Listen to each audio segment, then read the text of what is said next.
എല്ലാവർക്കും നമസ്കാരം. രേഖകളില്ലെന്നും പറഞ്ഞ ഇൻഷുറൻസ് കമ്പനി നിങ്ങളുടെ ക്ലെയിം നിരസിച്ചു. ആ പരിപാടി വേണ്ടെന്ന് IRDAI. അതേപ്പറ്റി നമുക്ക് വിശദമായിട്ടൊന്ന് നോക്കാം. കൃത്യമായ വിശദീകരണമില്ലാതെ ക്ലെയിം നിരസിക്കാൻ ഇൻഷുറൻസ് കമ്പനികൾക്ക് സാധിക്കില്ല. ഇനി IRDAI അത് പറഞ്ഞു കഴിഞ്ഞു. ആവശ്യമായ രേഖകളില്ല എന്നുള്ള കാരണം പറഞ്ഞ് ഇൻഷുറൻസ് കമ്പനി ക്ലെയിം നിരസിച്ചു. അങ്ങനെ പെട്ടെന്ന് ഇൻഷുറൻസ് കമ്പനികൾക്ക് ക്ലെയിം അനുവദിക്കാതിരിക്കാനാവില്ല. കാരണം insurance regulatory and development authority തയ്യാറാക്കിയ പുതിയ മാനദണ്ഡങ്ങൾ പ്രകാരം വിശദീകരണമില്ലാതെ ക്ലെയിം നിരസിക്കാൻ ഇൻഷുറൻസ് കമ്പനികൾക്ക് ഇനി സാധിക്കില്ല.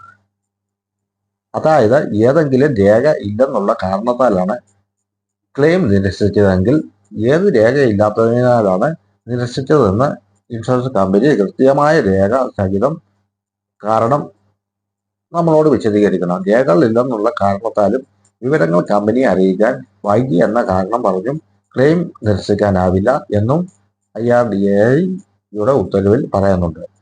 എന്തുകൊണ്ടാണ് ക്ലെയിം നിരസിച്ചതെന്ന് ഇൻഷുറൻസ് കമ്പനി കൃത്യമായി നമുക്ക് എഴുതി നൽകണം.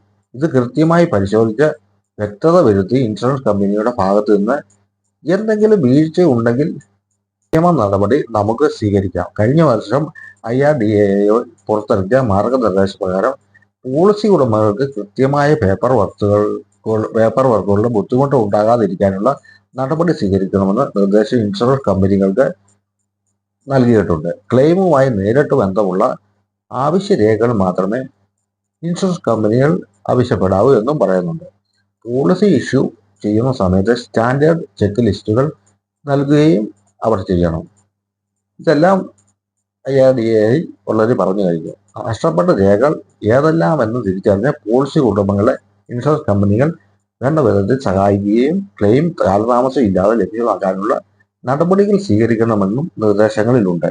ക്ലെയിം ലഭ്യമാക്കാൻ വേണ്ട ഏറ്റവും സുപ്രധാനമായ രേഖകൾ ഉണ്ടെങ്കിൽ മറ്റ് ചെറിയ രേഖകൾ ഇല്ല എന്നുള്ള കാരണത്താൽ മാത്രം ഇൻഷുറൻസ് കമ്പനികൾക്ക് ക്ലെയിം നിരസിക്കാൻ സാധിക്കില്ല എന്നും IRDAI പറഞ്ഞു കഴിഞ്ഞു. ഈ കാര്യങ്ങളെല്ലാം നിങ്ങൾ ക്ലെയിം നിരസിച്ചു കഴിഞ്ഞാൽ ശ്രദ്ധിക്കുക. എല്ലാവർക്കും നല്ലൊരു ദിനം ആശംസിക്കുന്നു. Always stay good and stay happy.